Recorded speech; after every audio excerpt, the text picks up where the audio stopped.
What's up, everyone? I wanted to check in with everybody's rosters and whatnot. We got a couple of things to talk about, boycott updates, stuff like that for weekly report number 50. We kind of went on the year here.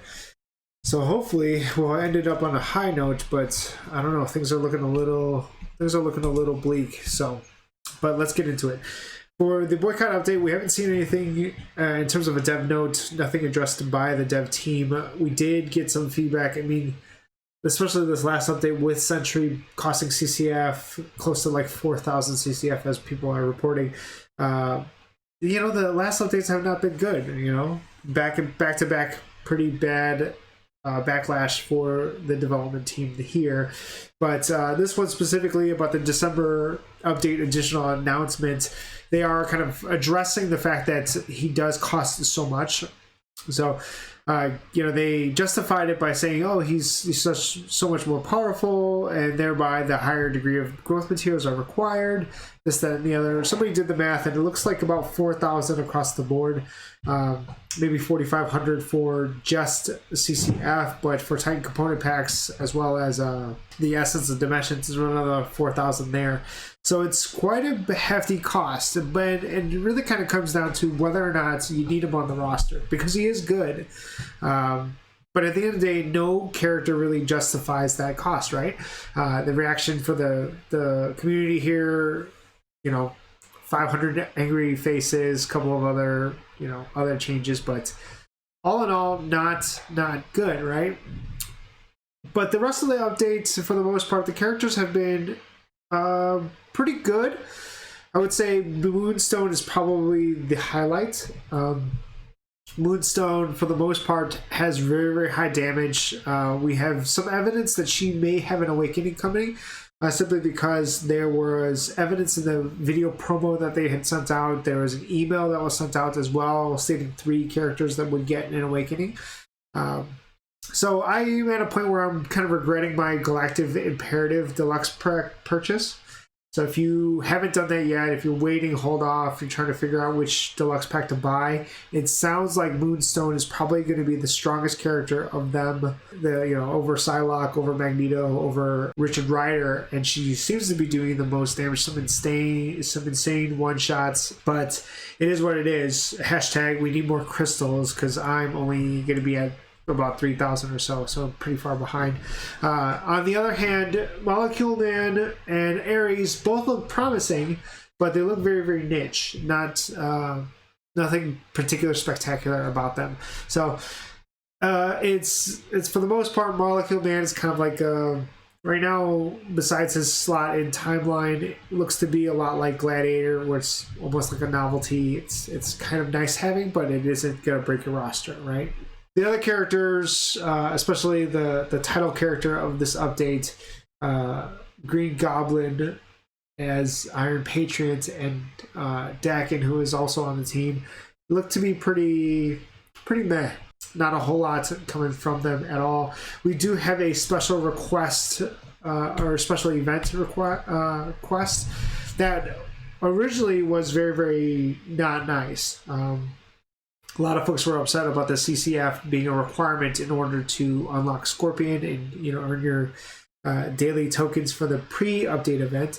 Now on the post-update event, they've changed it now.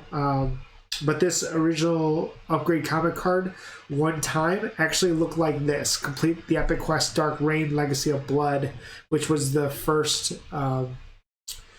mission after the CCF requirement. They've since changed that, so this is no longer valid. But the rest of the event quest looks pretty standard, to be honest. It's another copy-paste job.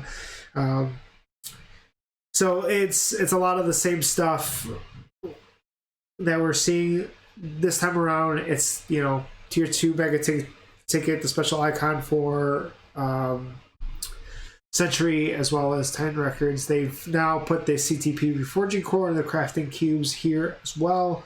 Looks like the same rank up stuff that we've seen before. So for the most part, all in all, about a copy paste job there.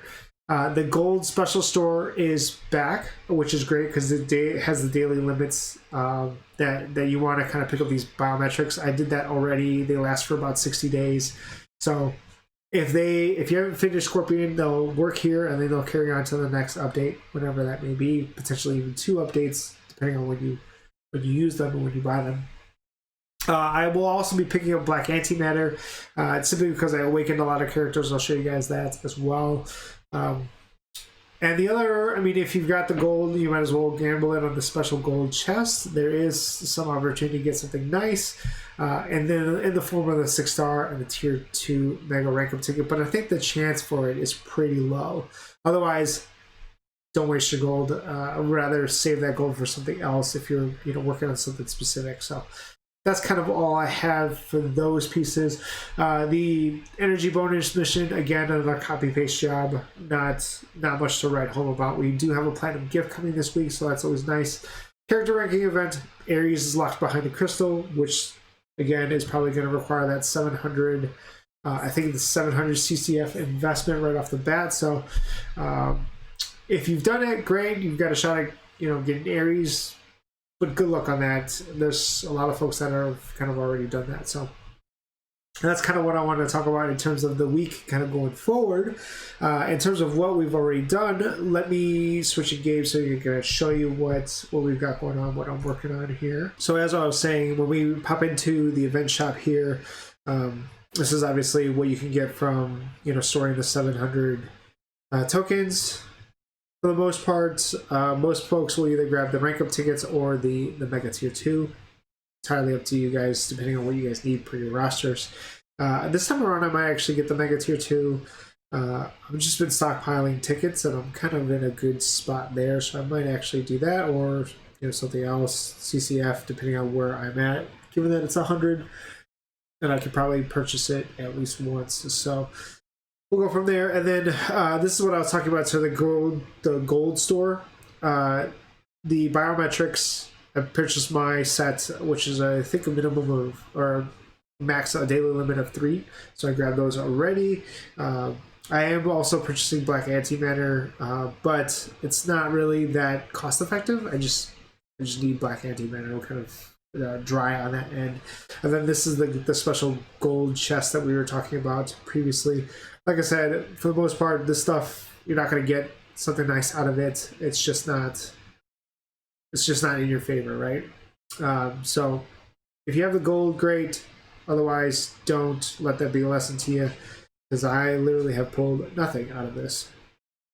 But in terms of what I'm working on this week, I just finished the Hulk's gears. He's all ready to go, Uru'd out, all of that stuff there. I want to test him, make sure that his build is performing as I think it should. Moon Knight has been awakened. Like I said, no longer requires the Morbius as a prerequisite. All of those are gone, so I was able to awaken him. She's ready to go. She just needs her gears leveled up, which is thus the reason for the Black Antimatter. Kamala Khan's leveled up to 70 as well, so I'm working on her, crafting an obelisk for her and all that. We may actually end up trying the destruction on her as soon as I can kind of level up her gears to see where she at, where she sits at. And then Spider-Gwen will probably get her potential awakened as well as soon as I can collect that the amount that I need in order to move forward. I unfortunately made the mistake of unlocking, really kind of spending the CCF before unlocking the mission before Ares. So if you haven't done it yet, I would do the part of the epic quest that opens up both Scorpion as well as Ares, so you can start collecting bios for both of them. It's only a 700 CCF entry. I mean, only sucks, but it's the 700 entry that gets you to start to level those characters up while you're building Sentry in the background, that kind of thing. Otherwise, I'm also working on A-Bomb, Nova, both of them, both as Sam and Richard Rider. Taskmaster still needs to work out his gears, and obviously Scorpion on the list here as well. But that's essentially what I'm going on. For the most part, it's a pretty dry week. Like I said, crystals, it's just really kind of doing your dailies, your check-ins, making sure you're collecting the amount of crystals that you need to be collecting, making sure you're maxed out there. Timeline's a little tough this week, just because they removed a lot of the new characters coming in, Century and stuff like that, so a lot of characters haven't played well with them. They also clipped out, I think it's Jean Grey of the team. So I've been having to rock this team. I'm not exactly happy with it. But otherwise, first week of the update already in the books. For the most part, kind of meh. Like I said, the 2 updates in a row not have been very good for the development team. But hopefully they can wrap this up by the end of the year. We can look forward to the January update. Rumor mills probably speculating that it's probably going to be the Agents of S.H.I.E.L.D. update. We'll see. But otherwise, let me know what you guys are working on. What do you guys think of the update so far? Again, thanks for checking out the stream. The comments, the likes, the subscribes that happen on stream and on here as well. Always greatly appreciated. Otherwise, enjoy the holiday season. Stay strong. Be well. Do good. And I will see you guys soon, okay?